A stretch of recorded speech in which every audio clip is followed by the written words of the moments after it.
প্রায় দেখবেন আপনি জীবনে যেটাই করেন না কেন, ভালো খারাপ যাই হোক, আপনার চারপাশে একটা দল থাকবে, মানে একটা দলের মানুষ থাকবে। তাদের একমাত্র কাজ, তাদের জীবনের একমাত্র লক্ষ্য হবে আপনার কমতি খামতি এবং খুঁত খুঁজে বের করা। তাতে আপনি ভালো খারাপ যেটাই করুন না কেন, এই যে ধরুন না, যদি আপনি একটু ভালো ড্রেস আপ করছেন, ফিটফাট হয়ে থাকছেন, তাহলে তাদের মনে হবে যে আপনি শো অফ করছেন। আবার যদি আপনি উল্টোটা করেন, মানে আপনি অত ভালো ড্রেস আপ ব্র্যান্ডিং ট্যান্ডিং এ না গিয়ে একদম খুব সাদা সিধে থাকেন, তাহলে আবার তাদের মনে হবে যে আপনার কোনো সামর্থ্যই নাই, তার জন্যই আপনি এত সহজ সরল জীবন যাপন করছেন। আবার ধরুন আপনি যদি একটু হেলদি হন, মানে একটু স্বাস্থ্যবান হন, তাহলে তাদের মনে হবে আপনার মনে হয় কোনো কাজ কাম নেই, আপনি সারাদিন শুধু খেয়ে বসে আরাম আয়েশ করে ভালো মন্দ খেয়ে পরে জীবন কাটাচ্ছেন, যার জন্য আপনি স্বাস্থ্যবান। আবার যদি আপনি একটু রোগা বা স্লিম হন, তাহলে তাদের মনে হবে যে আপনার মনে হয় তেমন ঘরে খাবার টাবার জুটছে না, ভালো মন্দ খেতে পারছেন না, বা আপনার কোনো সিক্রেট রোগ আছে, তার জন্য আপনি এমন শুকনা বা স্লিম।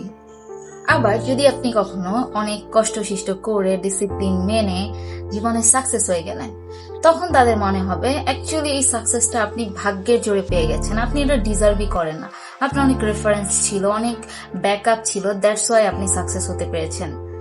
আবার যদি আপনি সাকসেস না হন কোনো কারণে জীবনে, তাহলে ভাববে আপনি একজন অলস ব্যক্তি, আপনি কোনোদিন চিন্তাই করেন না, আপনি একজন অপদার্থ, আপনার কোনো যোগ্যতাই নেই, এর জন্য আপনি জীবনে কিছু করতেই পারছেন না। আবার যদি আপনি খুব স্পষ্টবাদী, মানে স্ট্রেইট ফরওয়ার্ড হন, আপনার মনে যেটা আসে, আপনার যেটা ঠিক মনে হয় সেটাকে ঠিক বলেন, যেটা ভুল মনে হয় সেটা ভুল বলেন, কাউকে পরোয়া না করেন, তাহলে আপনাকে সবাই বলে দিবে আপনি একজন হচ্ছেন বেয়াদব। ঠিক তেমনি আপনি যদি শুধু মানুষের কথাই শোনেন, মানুষ কিছু বললে তার পরিপ্রেক্ষিতে তাকে কোনো কথা না শোনান, তাহলে তারা আবার আপনাকে দুর্বল ভাবা শুরু করবে, যে আপনি কথাই বলতে পারেন না, মানুষের সাথে মিশতে পারেন না, আপনি একজন আনসোশ্যাল মানুষ।